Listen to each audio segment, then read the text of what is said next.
From KUNC and the NPR network, this is In The NoCo. I'm Erin O'Toole. Colorado's Rocky Mountains have always drawn tourists. But for Black Americans in the 1920s and 30s, segregation and discrimination severely restricted where they could travel and take a vacation. Which is why, in 1922, Lincoln Hills emerged as a mountain resort created by and for African Americans.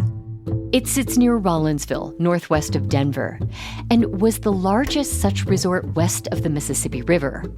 It drew visitors from all over the country until the 1960s. And it offered a rare opportunity for Black Americans to feel safe and welcome in the outdoors. Lincoln Hills was tucked into a valley along the South Boulder Creek. Days were filled with people hiking and fishing. A lot of family reunions happened there. That's Acoma Gaither, assistant curator of Black history at History Colorado in Denver, which recently unveiled an expanded exhibit about Lincoln Hills. She joined me ahead of the exhibit's opening in June to talk about what made Lincoln Hills important. We're listening back to that conversation today. Families could purchase lots for $50 to $100, which seems like a real big steal nowadays. Nowadays. I'm sure in prices back then it was... Yes, comparable, yes. And so would people build cabins on those lots? Yeah, some families built cabins, some would just pitch tents. And yeah, some people would just come there to relax with other families and kind of get away from the bustle of city life. And I should mention that it wasn't just Black Coloradans that went there. There were Black families from all over the country that came to Lincoln Hills.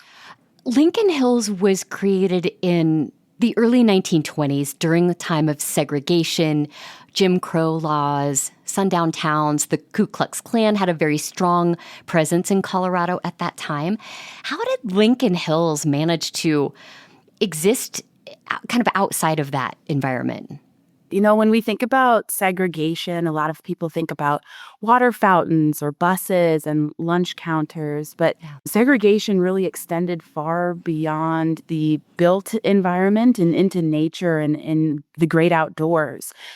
Colorado, they didn't have formal Jim Crow laws, but they had a lot of discriminatory policies and just plain intimidation for Black families and recreational spaces like public parks and swimming pools and campgrounds. Through my research, I was able to find meeting minutes from 1922 from NPS Park Superintendent's meeting. And that's the National Park Service? National Park Service, yes. Where they said, in quote, "We cannot openly discriminate against African Americans, but they should be told that the parks have no facilities for taking care of them." Wow. So this was kind of a sentiment a lot of Black families felt when going to recreate, even in Estes Park. So that's why the need for Lincoln Hills was so, necessary. Lincoln Hills, as you mentioned, drew people from all over Colorado and all over the country. It also drew visitors that were some prominent African-American writers, activists, musicians like Duke Ellington. I'm curious, were they there to perform or, give talks, or were they just there to relax and, get some fresh mountain air? Yeah. Through my research and speaking with people, I believe they were there to just relax. A lot of the jazz musicians that came there actually would perform in Denver at different jazz venues like the Rossonian and Five Points. Yeah.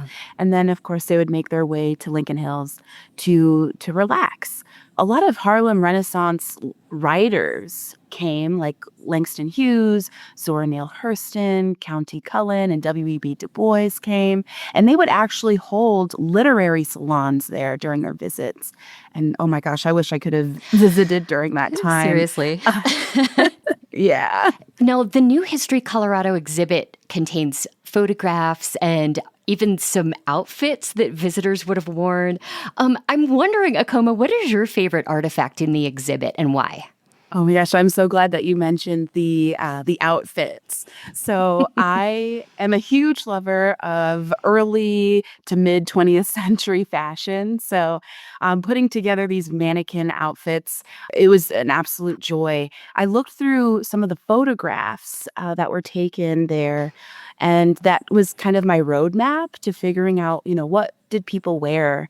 So I looked through our collection to find a 1940s ensemble of Western outdoor wear, and that's pretty much one of my favorite things that's on display. Cool. And we also have a wool bathing suit that some of the girls at the camp would wear too. That's also on display. Wow. Was that common to have bathing suits made of wool? Yes, yes. It seems a Amazing. little cold, but I know. For some Black families in Colorado, owning a property at Lincoln Hills was almost like a family heirloom. What did owning a cabin there represent for Black individuals and families? yeah, it was a powerful symbol of freedom and pride. This was a time during rampant housing discrimination and redlining. Mm. So it was a symbol of legacy for Black families in Colorado. And it also served as a multi-generational space. So you had grandkids there, grandparents there, and really held this rich family history within the cabins. And I've heard from Judge Gary Jackson, who still owns his great grandfather's cabin there, Mm. that, it's a little slice of the American dream for his family.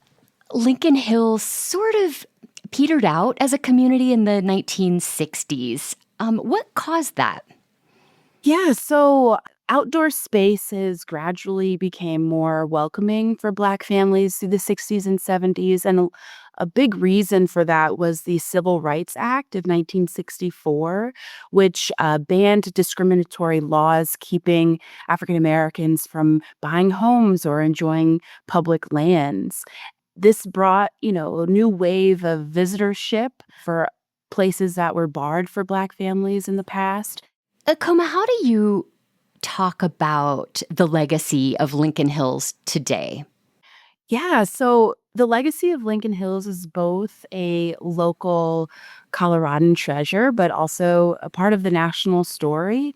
And I think it really invites us to think about, historically, who has access to leisure and land in the outdoors in America. And it really pushes you to think about equity in the outdoors today. Like, who feels welcome in nature now and who has access to land and heritage spaces like this one? I think it pushes us to think about a more inclusive outdoor future so everybody can see themselves reflected in, Colorado's mountains and open skies and just the surrounding environment. Acoma Gaither is Assistant Curator of Black History at History Colorado in Denver. She spoke with me in June about the museum's new exhibit, Lincoln Hills Mountain Sanctuary, which is on display now. You can read more about Lincoln Hills and see some photos at KUNC.org. That's it today for In The NoCo. I'm Erin O'Toole. Thanks so much for listening.